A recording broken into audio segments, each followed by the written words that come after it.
Hello, everybody. You're going to have to take me rough and ready today. I've been doing some painting, this kind of thing, So uh,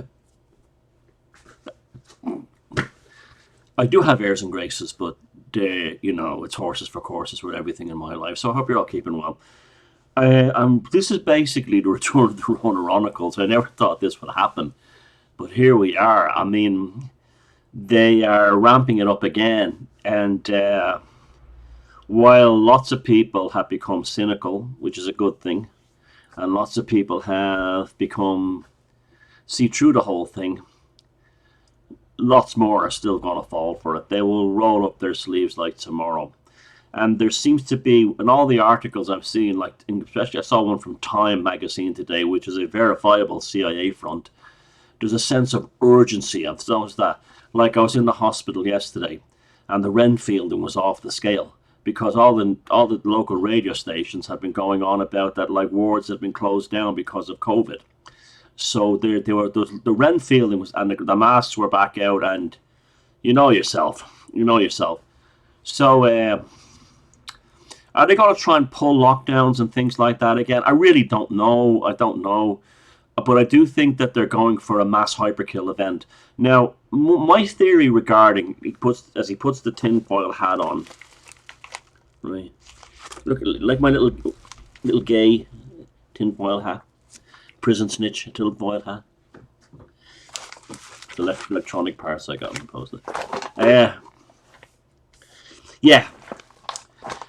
you see, here's my tinfoil theory on the thing. For the longest time, I used to think, is it just corporate malpractice, corporate greed, and that's what led to all the killing, the slaughter, of the transubstantiations. And now firmly believe it was deliberate. I now firmly believe it was deliberate, and I know the reason why. And because all you have to do is look at the countries where it was the most intense. Uh, Many Western countries were facing a civil service pensions time bomb and public sector worker time bomb that literally had the potential to bankrupt at least 10 Western nations, Ireland being one of them. And countries that have very large bureaucracies, such as Ireland, New Zealand, um, Victoria in Australia, and Italy, had some of the most ferocious lockdowns of them all. So I really now do believe that in order to offset the civil service pensions time bomb, they came up with the needlecraft for that reason.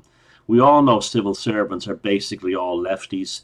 They're fanatics for the government. They think they're all scientific and highly intelligent, and so they would have like rolled up their sleeves as a sort of a political statement, just like wearing the mask is a political statement, and that seems to have been dealt with. That sense of I think they've gotten rid of enough of them, and they've killed so many people. Like a chap I hadn't seen for about a year told me that his wife and sister-in-law had died of turbo cancers in the last year. A nice lad I know locally. I hadn't seen him for ages. So we're hearing these stories. I'm hearing stories of from a delivery guy of entire families around here that are dying of cancer or have cancer. And pancreatic cancers is off the scale, strokes, all the usual things. We know that, right? And yet the normies are so programmed that you literally cannot get them to believe that it was the needlecraft. It just will not happen. To them, the transubstantiation has been perfect. It has been everything that was needed, and it worked. And you could actually have the bosses of all the needlecraft companies going into the hospitals and telling them the reason why you are dying of turbo cancer is because we killed you with this. And they still wouldn't believe it. That's how bad they are. Now, they seem to be going for a hyperkill event, a carousel type event. If you haven't seen the movie Logan's Run, there's a pivotal scene in it. Basically, the premise of the film is you don't live to be 30, and you're renewed in a ritual called carousel.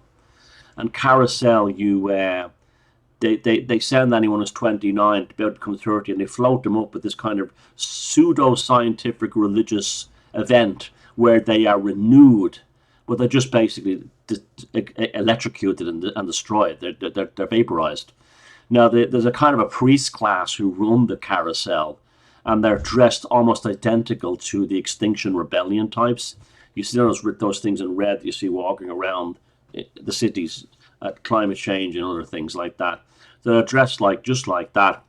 And so this is Carousel. They're going for a hyperkill event. This is hence the urgency.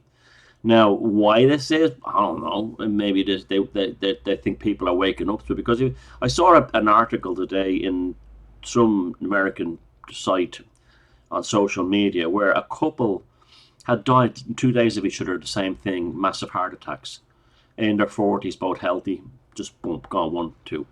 And there's lots of stories like that. And the majority of the comments were, we all know what really did this, and pictures of like syringes and stuff like that. But still, there was hundreds of comments of like, oh, all the tinfoil nutcases are out, and this kind of thing. Now, we've been hearing stories of the British government has purchased large numbers of mobile crematoriums from the Polish government that were actually to be used in case of it was an escalation in war with Russia via the Ukrainian thing.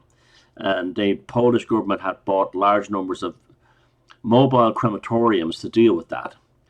They don't need them now, so the British government has purchased them on the sly.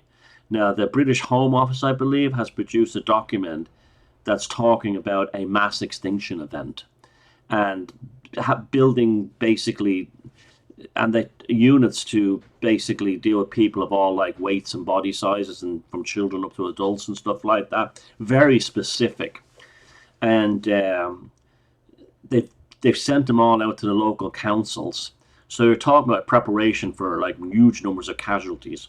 Now, what this is about, I don't know. What's the real motivating factor? So they've trimmed the pensions time bomb, but maybe not enough. And they've also, imagine not thinking that. That's what's amazing about it. Like, you could never get these people to believe anything other than their governments love them. Their governments love them, and the big corporations, now, Big Pharma loves them. There's all the lefties all think that the CEOs of Pfizer, Moderna, J&J, all those companies, they all love you. They really, they're against capitalism, but they make an exception for Big Pharma. That's how insane these lefties are. But anyway, yeah, so we're kind of back in Rona Chronicles world. So I guess this is Rona Revival, or the Rona Returns. Yeah, the Rona Returns, like the pub in Coronation Street. And here we are again. So it's going to be very interesting to see. A lot of judging by the Renfielding I saw yesterday, they're going to have no problem getting lots of the roll the sleeves up again. You know what they're like. And so, but there's definitely, that doesn't interest me. We've been through all of that. What really interests me now is, what's the end game this time? What is the end game this time? And I'm sure there's lots of theories out there that we can explore. But yeah, we're back into the Rona thing again. The CIA's main media organs have been pushing it, and it's definitely another. They want another hyperkill event, and should be interesting. Take care. Sanguinosis as usual.